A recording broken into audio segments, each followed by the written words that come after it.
First and foremost, I'd like to say, call Halayim, Yahweh, Ba'ashem, Yahweh Shai, Ba'ashem, Rakakadash. Double honors to the elders and apostles of the great millstone that taught us this truth and, set forth the example.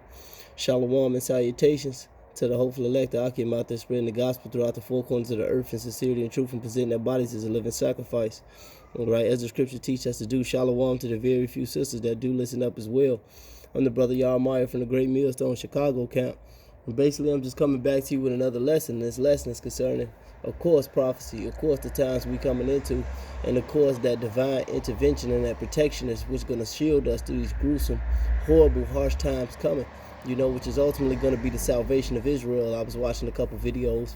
I was watching that Elder Apostle Ramlab go in the other day, and he had, when he was going into, I think it was Daniel the 7th chapter, but at the end, he had spoke on, Psalms 91. He brought out Psalms 91 and verse 7. And I always say, the people who are outside of that Psalms 91 spirit, and that covering are gonna be fucked. He had brought up a vision, a dream vision that the brother Shapaya here had.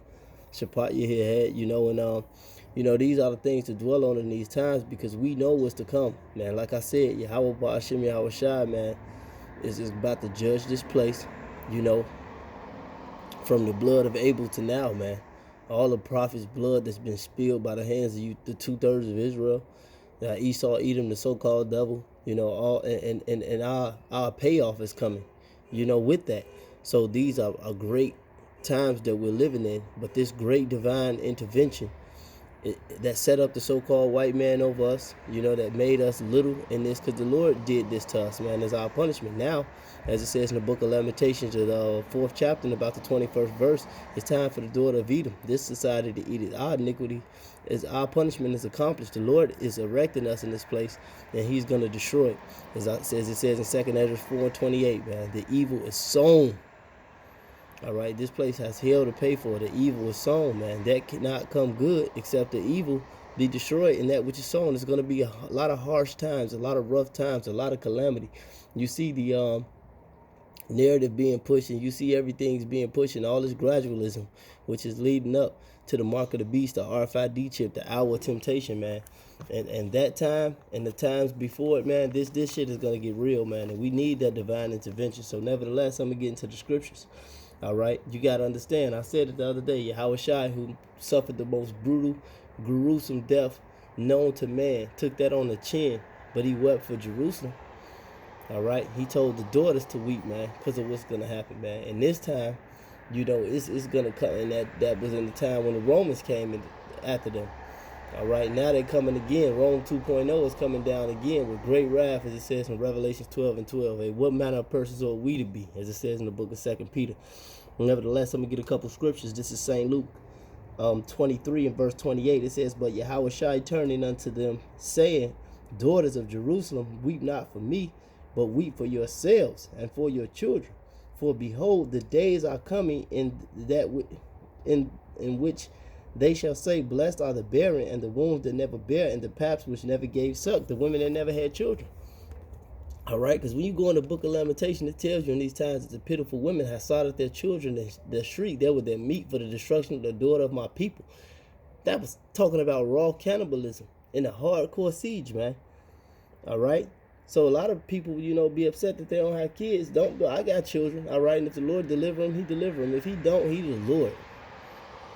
I hope he deliver me. Of course, I hope he deliver my children. But this is ultimately of divine intervention and elect. That was, this is about predestination was coming up. But he said, man, the times are going to come.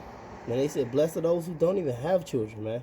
It says, then shall they begin to say unto the mountains, fall on us, and the hills cover us, because they're going to want death, man. Hey, the Lord is going to judge this place so harshly, man. He said they shall seek death and not find it, because he's the master of time, perception. That's why the scriptures tell you that. With him, a day is 1,000 years, and 1,000 years is one day. He know how to turn up, man. All right, he know how to bring he said he going to bring the delusions. He going to bring your fears upon you, man. But he's going to deliver the elect. And they're going to be straight. He said, my servant shall eat. So we need that divine intervention. These are the times that we coming into. Esau, the self-proclaimed white man, is about to unleash that wrath, man. And the Most High is going to give him the deal to do it, to kill the wicked ass Israelites, to kill himself, to get the elect delivered. Like the Elder Ram Lab said in that video I was watching about Daniel the 7th chapter, he was saying that this is the last scene of the movie, man, and it is. All right, verse 30, it says, "Then shall they begin to say unto the mountains, fall on us, and to hills cover us. For if they do these things in the green tree, what shall be done in the dry?" Because the shit really ain't turned up yet. You know, you can still go get some alcohol. You niggas, you 2/3 niggas still get all type of this witchcraft, this pharmakia with these things you call drugs. You know, you get your high, you get your daily dose of potato chips, sodium. You know, drinking pop all goddamn day. You know, you still can get your jollies, you still can get your rocks off with a woman, so to speak. But it's gonna be, these things are gonna be taken away, man. And if these people are crazy, man, you hear people about decapitating their children, man.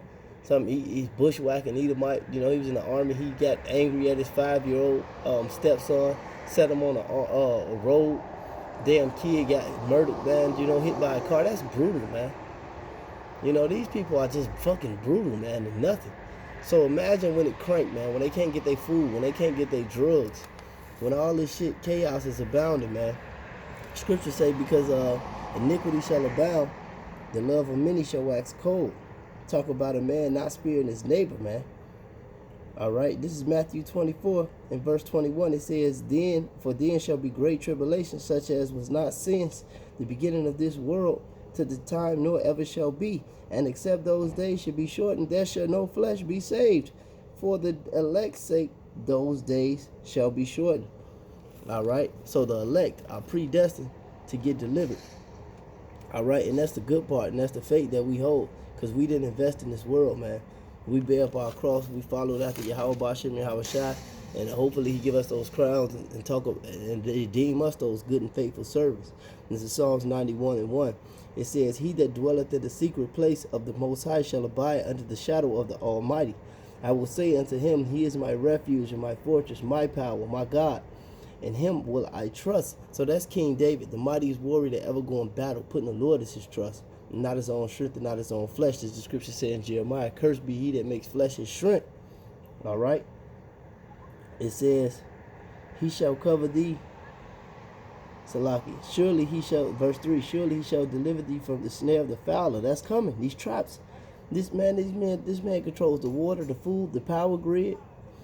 It said, and from the noise and pestilence, and he shall cover thee with his feathers, and under his wings shalt thou trust. His truth shall be thy shield and buckler. Exactly. Wisdom and knowledge shall be the stability of thy times, the strength of salvation. All right, that's going to be our true treasure. It says, thou shalt not be afraid for the terror by night, nor for the arrow that flieth, nor the pestilence that walketh in darkness, for the destruction that wasteth at noonday. 1,000 shall fall at thy side, 10,000 at thy right hand, but it shall not come nigh thee. Only with thy eyes shalt thou behold and see the reward of the wicked. Because this is what's coming, the reward of the wicked, pursuing to Revelations 22. All right, starting at the 10th verse. The wicked about to get their judgment. The righteous about to get their reward. The wicked about to get theirs, man, according to their works. This is what you're about to see. And this is what's being constructed and set in play on the planet of the earth. All right, not the you know, all these other nations thinking they about to rule, man. This place is about to be. Esau's the most counterproductive being that ever existed, man. He's about to step his mouth and wrote a check that his ass can't cash, and it's all to our favor. Call Elam Yahweh Bashim Yahushai. All right, verse 9, verse 8. It says, only thou shalt see, thou behold and see the reward of the wicked, because thou hast made Yahweh, which is my refuge, even the Most High, thy habitation. There shall no evil befall thee, neither shall any plague come nigh thy dwelling. For he shall give his angels charge over thee. One angel can slay thousands of men, man, and protect thousands of men. It said to keep thee in thy ways. Yahweh Shai talked about coming with legions, man, the angels, man. He's coming with a host of heaven, man. This is going to be the greatest ass whooping you ever witnessed, man. And the greatest salvation you ever witnessed. The greatest deliverance you ever witnessed. All right. It says, For they shall bear thee up in their hands, lest thou should dash thy foot against a stone. Thou shalt tread upon the lion and the adder, the young lion and the dragon shalt thou trample, because thou hast set his love upon thee. Therefore I will deliver him, and I will set him on high, because he hath known my name. And he shall call upon me, and I will answer him. That's why the name is so important. It says, I think the apostle will mention that one, that the name of Yahweh Ba'ashem Yahushua is a strong tower. Those that run to it are safe. That's why it's important to know the name. He said in Acts, he quoted that Joel, but he said, men and brethren, children of the stock of Abraham, whomsoever amongst you shall call upon the name of Yahweh Ba'ashem Yahushua, man, shall be saved, man. A name is a hard deal, and it's only one name. All right, and he gave us that name to call upon it. That's why he said, I will restore to them a pure language. That name is Yahweh, Ba'ashem Yahushua. Nothing more, nothing less. It's the greatest name to ever be exalted.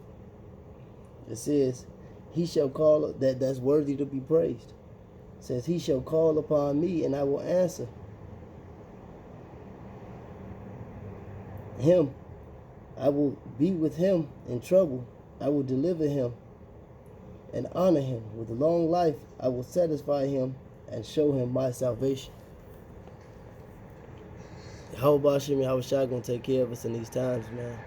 I think it's Job, he said, in 7 troubles, I will deliver thee, something to that effect. You know, he said his servant shall eat.